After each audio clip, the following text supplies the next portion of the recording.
Hey everyone, and welcome back to Zero Escape 999, where last time we made our way through the kitchen, got ourselves locked in a freezer, and learned about Ice 9, a form of ice which melts at 96 degrees Fahrenheit. We also have been talking recently about chemicals and materials which can communicate and change their properties. If all water were to start communicating and becoming Ice 9, the world could be in big trouble. Let's hope that doesn't happen. And let's hope this Ice 9 and this whole materials communicating over large distances thing, let's hope this is just a myth. Let's hope this is just an urban legend. So, now that we're out of the kitchen, let's keep moving and see if we can regroup with everyone else. They stepped out of the kitchen and into a hallway that looked rather familiar. A metal grate stretched from wall to wall. Beyond it were two elevators on the entrance to the kitchen. They had entered the kitchen from one door and come out the other. That meant their map of the ship's interior was accurate. They laid out the map in front of them and began to discuss their next step. So at this point, we are on the south side of the grate, at the north end of the southern part of the big middle hallway, going north and south. Which means the rest of the team should be nearby, I would think. There were 4 possible routes: A, B, C, and D. First, A and B. A and B both seemed to connect to an L-shaped room. However, the 2 doors that led to the room were both locked and could not be opened. So the other team might actually be in there right now. Next was Route C. This goes all the way to the main staircase. That means it's door 5, one of the numbered doors. Then do you think we would meet up with the other 4 after this hallway? No, I don't think we will. Why not? Look, there by the stairs. See how this gate is opened? Oh, never mind. When we went into the kitchen, it was closed. Good eye, then they've already gone on. What do you but it's open now. What do you think that means? They opened it. Most likely. Then if we take Route C, we're going backwards. That would be pointless. Then that means all 4 looked at the map. They all looked at the staircase, its lazy curve leading down deeper into the ship. Route D then. D it is. Yep, Route D. Then we're set. They jogged down the stairs until they reached the C deck. Just to be sure, they kept going to check the deck beneath. Yeah, just like I thought. Deck D is totally underwater. Just like the bottom of the central staircase. The water gazed back at them, its smooth surface like a great mirror. As ominous as it was, Junpei took at least some comfort from the fact that the level hadn't gone up much since the last time he'd seen it. They turned back to C deck. It hadn't taken them long to find the 2 elevators in front of the stairs. They looked identical to the elevators on the top floor with one exception. These elevators had a card reader on the wall between them. On the card reader was a strange mark. Hey look, it's Lotus's symbol. Oh my god, Junpei, no. Huh? See, it's the woman symbol with a thorn on it. That seems like... Ouch! Ouch, ouch, ouch, ouch, ouch! Good. Deck him, Lotus. Never let him stand again. Lotus had taken hold of Junpei's hair. She began to shake him violently, and he thought he heard a low growl coming from her throat. Yeah, I don't blame her in the slightest. Such violence! Junpei began to wonder if she was not the devil itself. Oh my god, Junpei. With an uncomfortable smile, Jun spoke up. This is a Mercury symbol. The thorn symbolizes the wings on Hermes' staff. Hermes, herpes, whatever. Santa? No, it's not herpes.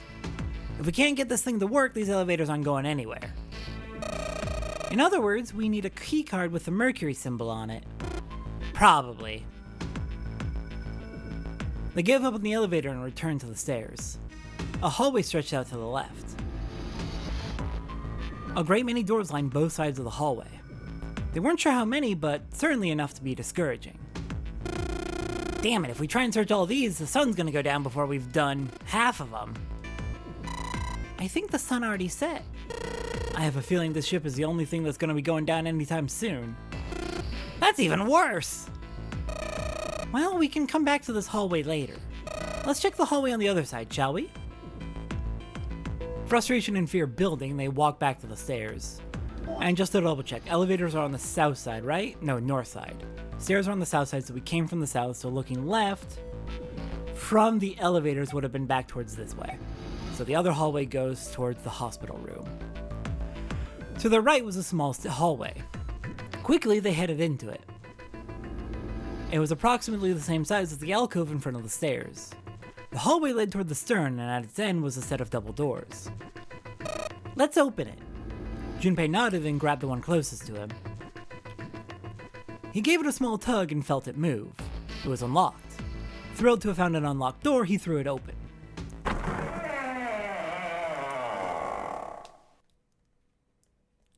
Junpei didn't know what to make of what he saw.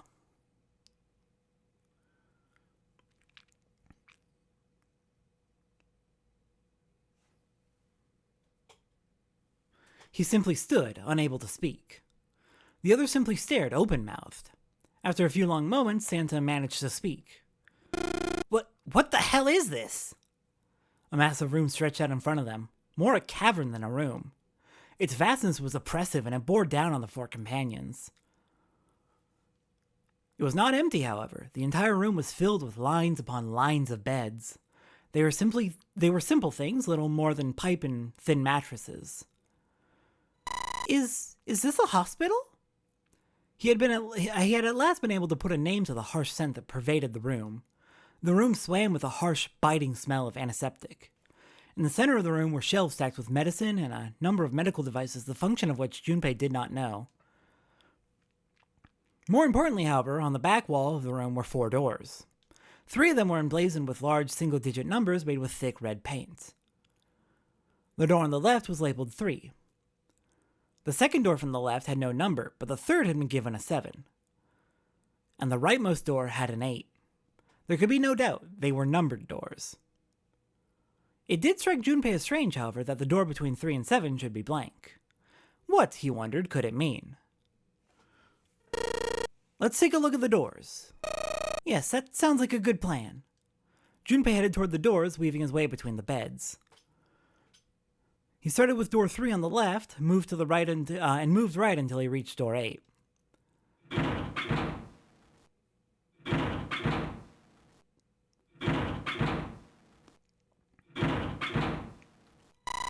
It's no use. Well, of course. If it was that easy to open these doors, what would be the point of the nonary game? We have to activate the red or the numbered doors won't... Wait a minute. What's wrong? Look, the display on the red. There's nothing on it. Huh? Don't you remember? The red at the central staircase. If no one was inside, it said vacant. Oh yeah, you're right. But this one... There's nothing on it. Right? I wonder if it's broken? Only one way to find out.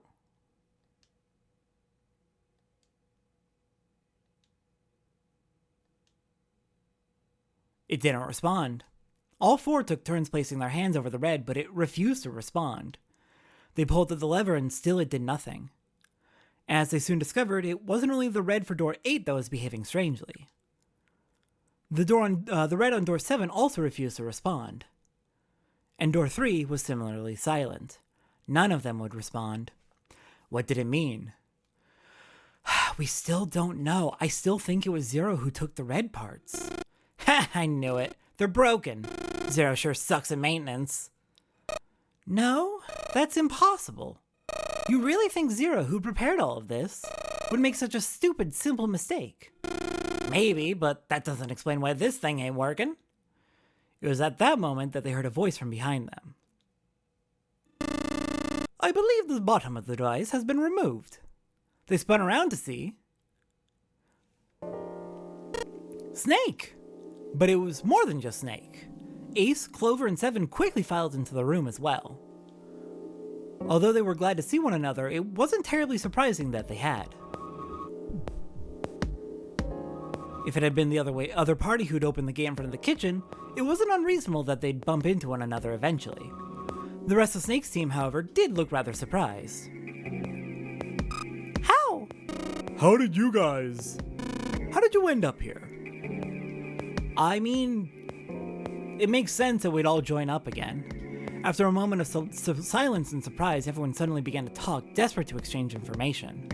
They talked about the rooms they'd been through and how they'd ended up in the same place. Of course, none of it was very useful information, but that hardly mattered. They were happy to simply see one another again. Although the level of cheer varied greatly from person to person, each one of them was wearing some manner of smile. Almost as though they had already forgotten about the death of the ninth man. No, thought Junpei, perhaps that wasn't it. Perhaps thoughts of his death were what drove them to smile at one another. Not in a morbid or hateful way, no. The ninth man had died, but they were still alive, and that was something to be happy about. A sort of simple, uncomplicated joy, Junpei thought, the joy of being alive. Still alive. He felt sorry for the ninth man, but more than anything, Junpei was just happy to be alive. And at this point, we rejoin with the route through door 5. A little bit of conversation will be different, but for the most part, it's going to be identical, and we will be dealing with that so we have minimal repeats. There you have it, our half of the story. His part finished, Ace fell silent.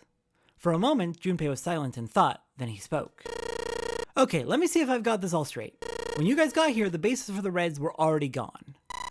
And you looked all over this room, but you couldn't find anything. So you figured that there might be something in the hallway with all the doors. So you wouldn't have had a look? Yeah. And while you were looking around, you heard voices. Uh-huh. So you followed the voices and came back here? Indeed. And that was how we found you. Junpei examined the 3 Reds again just in case. On the bottom of each was a long, thin gap. It looked like a slot for something, probably something electronic. Well, this isn't good. If the red isn't active, we can't keep going. Well, what about that hallway over there? Isn't there anywhere else we can go? No, there isn't. There are plenty more hospital rooms, but nothing else. Unfortunate indeed. Hospital rooms? That's what's behind all those doors? Wait, hang on. This is actually quite different. Did they already search all the rooms? Yes. There are a number of individual rooms in addition to this large one. There was a door at the end of the hallway, but it was locked. Wait, hang on. If they already searched all the rooms, things are very different indeed. I thought we were joining up already, but no. There was an astrological symbol engraved near the keyhole, however. I was able to get a good feel of it. I believe it was the symbol of Jupiter. Not again. Those goddamn things are everywhere. I wonder what they all mean. For a moment, everyone was silent, deep in thought. While we're asking what things mean, what's the deal with this room? I mean, I thought this was a cruise ship, but I can't imagine a cruise ship would have a hospital like this. I think this is where Seven's going to go on about the Gigantics, so... Oh, we're still not at new dialogue. Of all people, it was Seven who answered with calm confidence. Well, I figure it's probably a hospital ship. Chances are it's the Gigantic. The Gigantic? If we're at new dialogue, I would be able to skip through this in rapid fire, but no, this is still... Or sorry, if this was old dialogue, I'd be able to skip through it, but no, it's still new. Junpei looked confused. So did everyone else. What is this Gigantic? Seven knit his brows for a moment, then began to explain. The Gigantic? I guess we're gonna keep going, even though this is definitely a story we've heard before. I was kind of hoping we'd be at repeats already, because I was planning to expedite this episode a little bit so we could get right to the next door choice. But I'm going to trust that if the dialogue is considered new, then there's something new going to happen. He explained that she had been a sister ship to the Titanic, built in the early 20th century. The Titanic had 2 sister ships who were identical to one another in nearly every aspect. The Gigantic was said to be one of them. She was initially intended to be a passenger liner like the Titanic, but soon after the ship was launched, the First World War began, and she was pressed into duty by the British Navy as a hospital ship. Junpei and June were speculating about it being a copy of the Titanic, but this makes more sense. Sometime later, the Gigantic was damaged by a German mine in the Aegean Sea. She managed to run aground after the incident and consequently was not sunk. What then happened to the Gigantic after her fateful encounter in the Aegean Sea? One theory ran that a man named Lord Gourdane purchased her. Lord Gourdane, it seemed, had been one of the few survivors of the Titanic tragedy, and that trauma had turned him into an obsessive collector of all things related to the Titanic. As his obsession deepened, he began to desire the Titanic itself. That, of course, was impossible. The Titanic lay at the bottom of the Atlantic Ocean. The Gigantic, however, had not suffered such a dire fate, and as she was identical to her sister ship, she caught Lord Gourdane's eye. So you're saying this Lord Gourdane bought this ship? Yeah, at least I think I am. That's impossible. No way we're in some boat that's almost 100 years old. Pipe down, just pay attention. What, that's it? Well, have you got any proof? Proof? Proof that this ship really is the Gigantic. Well, this ship's got stuff that's like the Titanic and a hospital ship, so I just figured... Oh, for goodness, don't tell me that's your only reason. No, I've got more. Like? Well, I mean... Seven looked around desperately, doing anything to avoid meeting Lotus's piercing stare. He scratched his head for a moment, then gave up. Finally, he opened his mouth. I don't know. Lotus sighed and shook her head. I guess your memory isn't back yet, is it? Right, this is what's new. Yeah, sorry about that. Hey, wait a minute. Memory isn't back? Junpei was, he felt, legitimately shocked by what seemed to be new and very important information.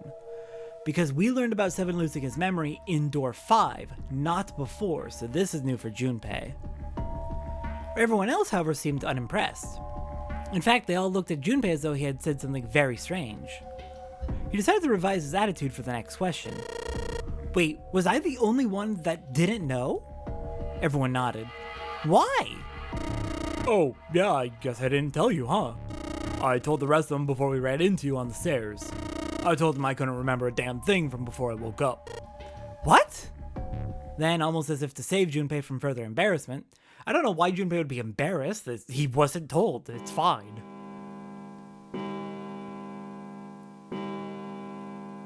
A bell began to ring from far away.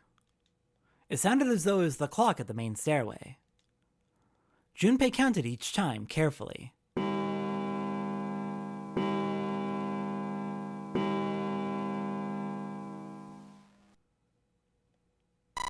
It's midnight. Then we still got 6 hours left, right? We don't have any time to screw around. Let's get going, we gotta find the missing parts for the Reds. What do you mean find? How on earth do you propose we do that? We've looked everywhere in this room. That only leaves one place to look. One? Well, I guess that's not really right. Yep, hospital rooms. Wait! Don't tell me you mean we need to search all the other rooms. Don't freak out. We already searched 4 of them. 4 rooms. We just have to split up the rest between the 8 of us. If each person does 6 rooms, that'll be 48 rooms, right? So there are 48 rooms left. Her earlier experiences had apparently not encouraged Lotus to trust Seven. Seven scratched his head awkwardly. I don't know. After a little more discussion, they split up and headed toward the rooms to begin searching them. Junpei was chosen to search the rooms on the starboard side, moving from fore to aft. They also determined when they would return to report their findings, the next time the clock sounded the time. When it did, they would meet back in the large central room full of beds. If, during their search, any one of them were to locate the missing components, they were to yell for the others. If this strategy failed, they'd return to discuss their options later. The details decided, they left to begin searching. Out into the hallway they went, each of the rooms had been assigned. However,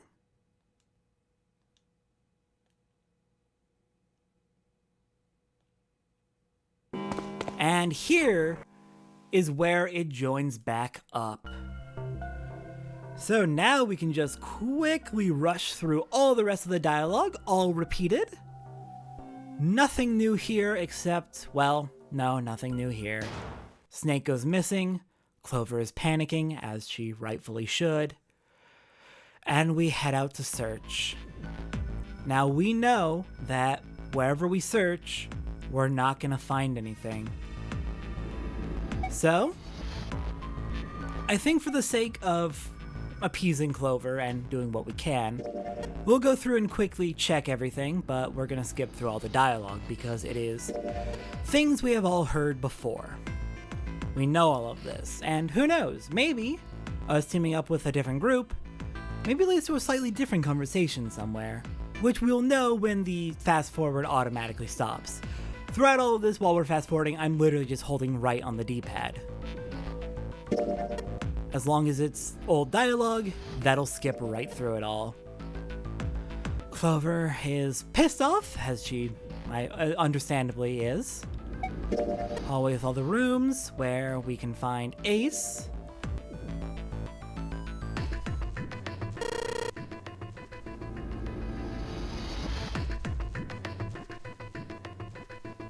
And finally back to the large hospital room. And of course, there is no luck in our search. Who do we think fixed the reds for us? I still believe that it's Zero.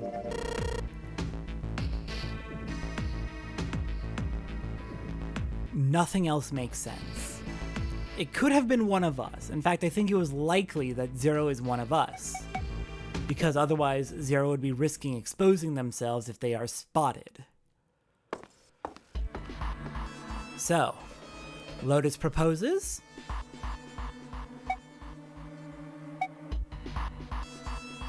If we split into 2 groups of 3 and leave one person out, then only one person will be left behind.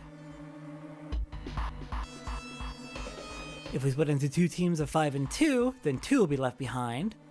And 2 teams of 4 and 3, then 3 will be left behind. I think she is right. There's no combinations that allow everyone to go through all the doors. Especially because Snake is missing.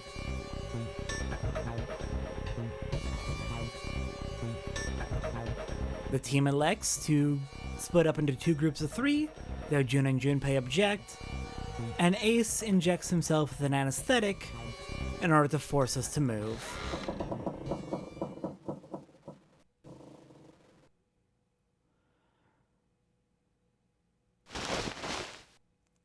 Down he goes. Goodbye, Ace. You enjoy your nap, and don't worry, we'll be joining back up with you, given what we've seen on the other side of the doors.